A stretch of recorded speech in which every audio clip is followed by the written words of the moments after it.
नमस्कार. 2026 मध्ये होणाऱ्या 34 स्कॉलरशिपच्या एक्झामच्या तयारीच्या प्रवासामध्ये सर्वांचं सहर्ष स्वागत. आज आपण बघणार आहोत मॅथ्स या सब्जेक्टचा सिलेबस. मॅथ्स या सब्जेक्ट मध्ये कोणते कोणते घटक येतात, कोणते कोणते उपघटक येतात, ते आपण या व्हिडिओच्या माध्यमातून बघणार आहोत. तर प्रामुख्याने मॅथ्स मध्ये किती क्वेश्चन्स पडतात? एक्झाम मध्ये या 50 क्वेश्चन्स पडतात. किती मार्कासाठी पडतात? 100 मार्कासाठी 50 क्वेश्चन्स पडतात. म्हणजे एक क्वेश्चन्स किती मार्कासाठी पडतो? मॅथ्स मध्ये एक एक क्वेश्चन हा 2 मार्कासाठी पडतो. एक प्रश्न जो आहे तो 2 मार्कासाठी पडतो. असे 50 प्रश्न पडतात. तर आपण हे 50 प्रश्न कोणत्या कोणत्या चॅप्टर मधून विचारले जातात, काय त्याला किती प्रकारे त्या चॅप्टरला एक्झाम मध्ये वेटेज आहे आणि किती प्रश्न पडतात हे आपण या लेक्चरच्या माध्यमातून बघणार आहोत. एकंदरीतपणे एक साधारण आपण सिलेबस या एक्झामचा आपण या लेक्चरच्या माध्यमातून बघणार आहोत. हा सिलेबस जो आहे तो महाराष्ट्र राज्य परीक्षा ही आपली एक्झाम जे बोर्ड कंडक्ट करतं त्यांच्या वेबसाईटवर हा सिलेबस आहे. 4थी करिता प्राथमिक शिष्यवृत्ती करता अभ्यासक्रम. तर अभ्यासामध्ये आपल्या गणितामध्ये साधारण एक 6 ते 7 घटक आहेत. तर त्यातील पहिला घटक काय आहे? हा आपला पहिला घटक आहे संख्याज्ञान. म्हणजे काय? संख्या ज्या आहेत त्याच्याबद्दल आपल्याला माहिती असणं यामध्ये अपेक्षित आहे. संख्याज्ञानमध्ये प्रामुख्याने किती भाग पडलेले आहेत बघा बरं. 1 पासून ते 8 पर्यंत असे 8 भाग आहेत. ते 8 भाग आपल्याला अभ्यासायचे आहेत. आणि साधारणपणे या परीक्षेला 8 प्रश्न जे आहेत ते ह्या संख्या ज्ञानावरती पडतात. किती प्रश्न? 8 प्रश्न. आणि अभ्यासाला किती भाग आहेत? हे 8 भाग आहेत. पहिला कोणता आहे? आंतरराष्ट्रीय संख्या चिन्हे. त्यांचं वाचन करायचं, त्यांचं लेखन करायचं. आंतरराष्ट्रीय संख्या चिन्हे. आंतरराष्ट्रीय संख्या चिन्हे काय? आपण आपला मोबाईल वापरतो. मोबाईलमध्ये आपण कोणाला घरी किंवा तुमच्या नातेवाईकांना, तुमच्या मित्राला, मैत्रिणीला ज्यावेळेस तुम्ही फोन करता, फोन करताना ते डायल पॅड जे असतं, जे तुम्ही नंबर दाबता, मित्राचा, मैत्रिणीचा नंबर, तो कोणत्या भाषेमध्ये असतो? इंग्रजी भाषेमध्ये असतो. तर आंतरराष्ट्रीय संख्या चिन्हे म्हणजे काय? आपल्या इंग्लिश भाषा जी आहे त्या इंग्लिश भाषेमध्ये जे आपण 1, 2, 3 हे असं लिहितो, 4, 5 म्हणजे आंतरराष्ट्रीय संख्या चिन्हे. त्याचं वाचन कसं आणि लेखन कसं हे आपण ह्या पहिल्या भागामध्ये बघणार आहोत, पहिल्या चॅप्टरमध्ये, पहिल्या उपघटकामध्ये. दुसरं काय आहे? दुसरा उपघटक जो आहे तो 5 अंकांपर्यंतच्या संख्यांचे वाचन व लेखन. 5 अंकांपर्यंतच्या संख्यांचे वाचन व लेखन मध्ये काय येणार?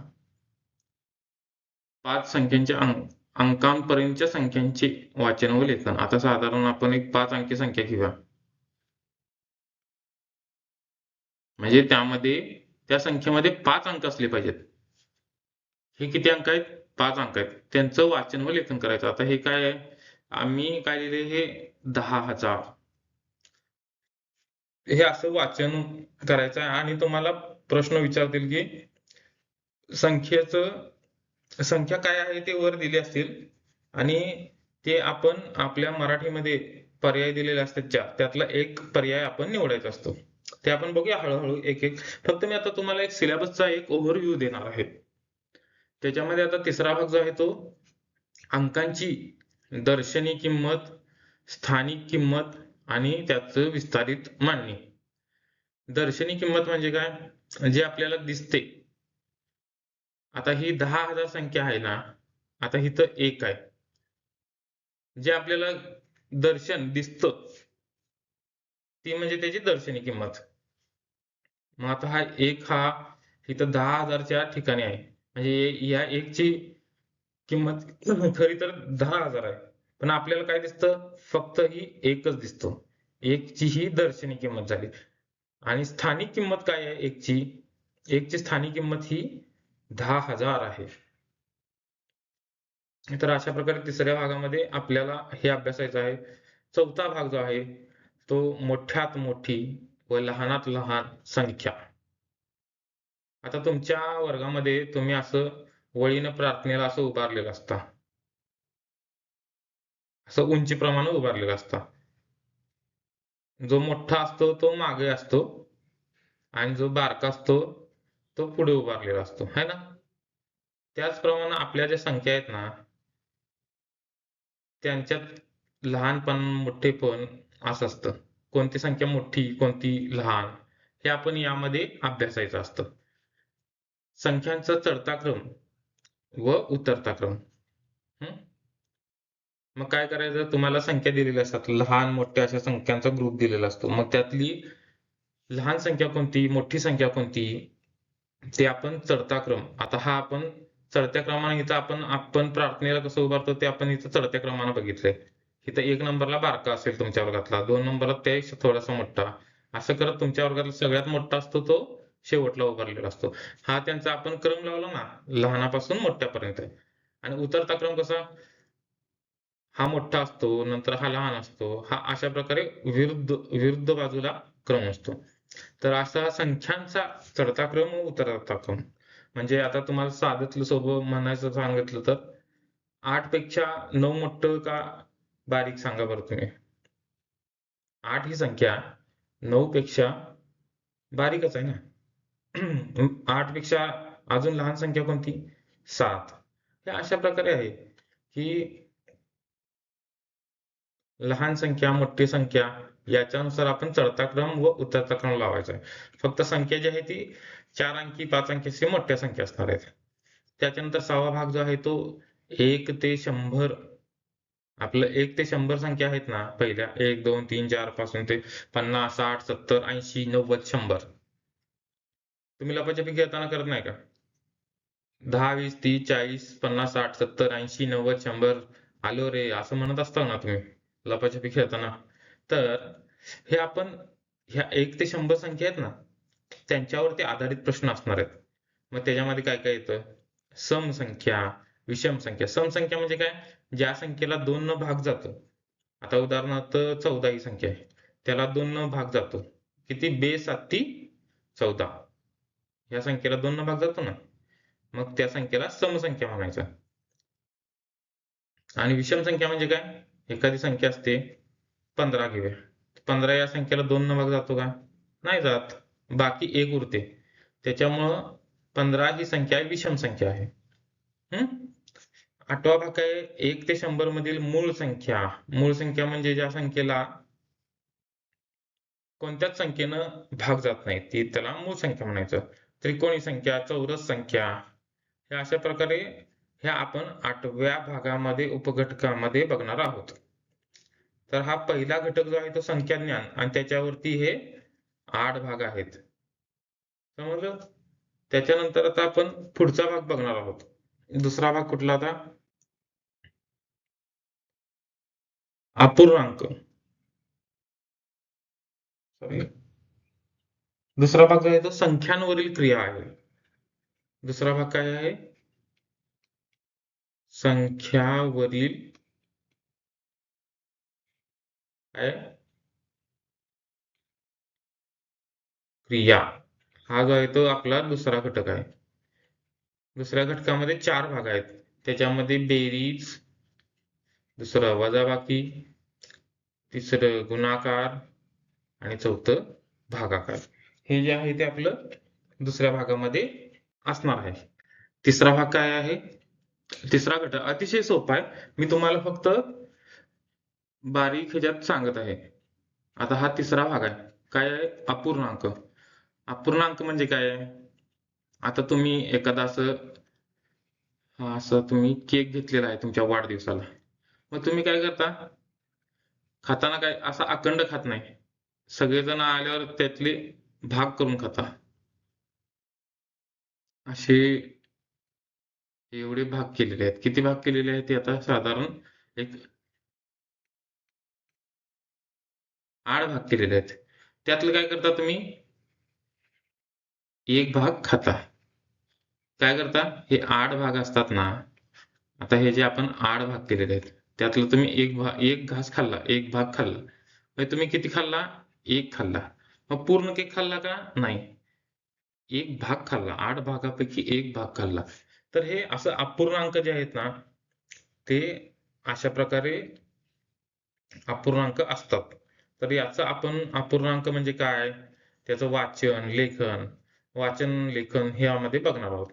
त्यानंतर व्यवहारी अपूर्णांक म्हणजे कसं?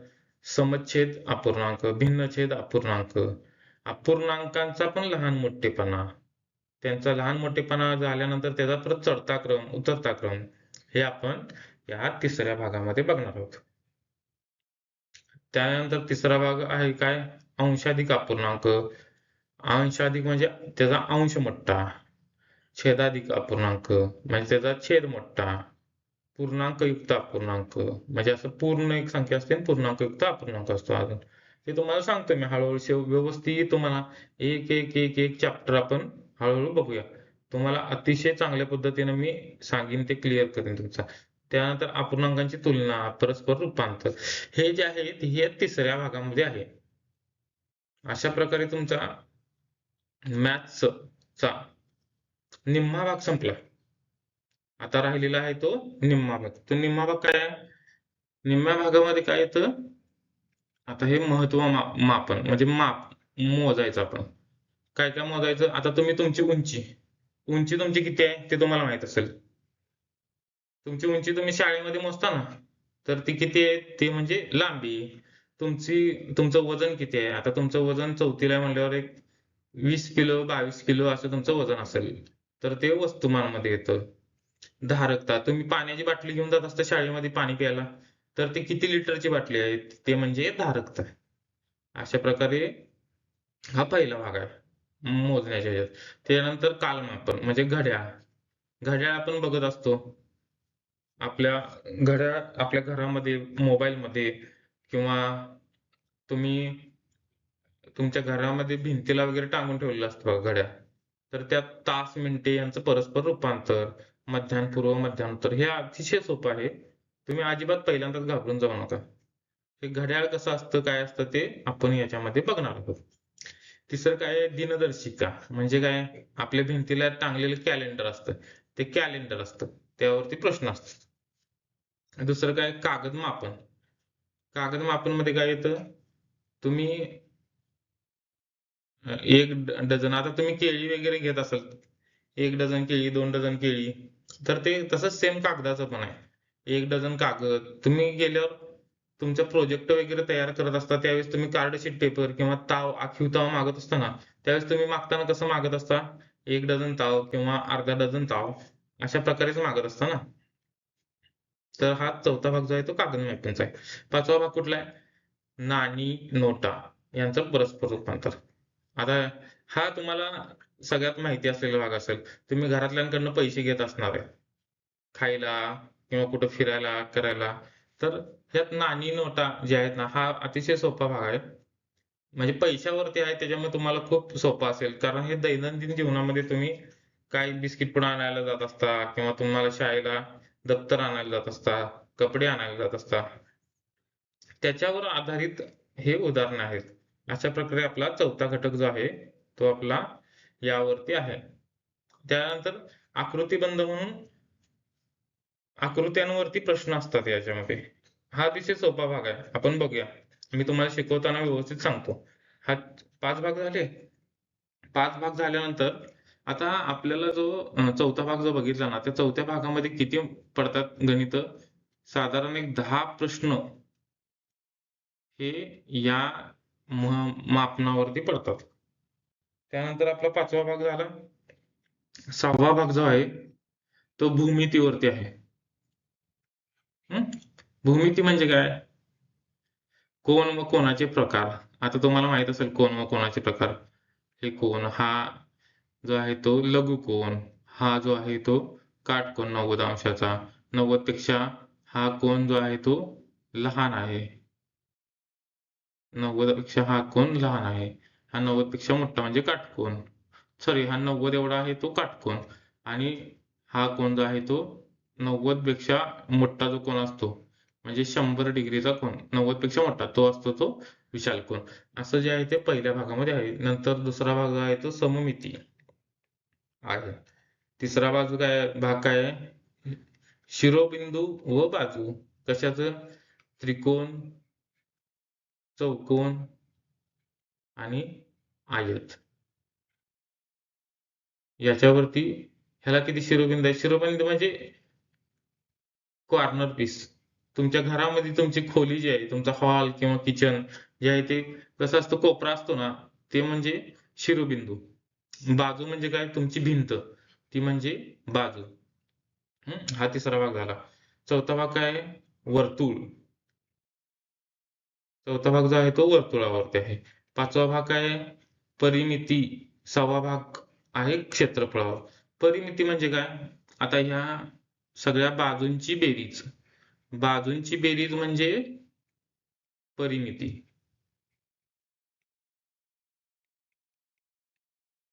बाजूंची बेरीज म्हणजे परिमिती. आणि क्षेत्रफळ म्हणजे काय? जी सगळी तुमच्या खोलीमध्ये ज्या फरशा आहेत ना, त्या सगळ्या फरशांचं मोजल्यानंतर मोजणं म्हणजे ते म्हणजे क्षेत्रफळ. सगळी फरशी मोजायची पूर्ण, त्याला क्षेत्रफळ म्हणायचं. आणि परिमिती म्हणजे काय? फक्त तुमच्या घराची भिंत मोजायची, ते म्हणजे परिमिती. त्याच्यानंतर त्रिमिती वस्तू व त्यांची घडिने. त्यानंतर आठवा भाग जो आहे तो दंडगोल, शंकू, गोल. दंडगोल म्हणजे काय? असं असतं. शंकू म्हणजे काय? हे असं म्हणजे शंकू असतो. तुम्ही बर्थडेला तुम्ही तुमच्या डोक्यावरती टोपी असते बघा, ती असते शंकू. तुम्ही आईस्क्रीमचा कोन घेता ते म्हणजे काय असतं? शंकू.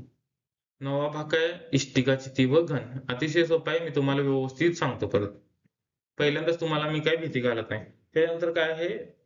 भाग जो आहे तो चित्रलेख.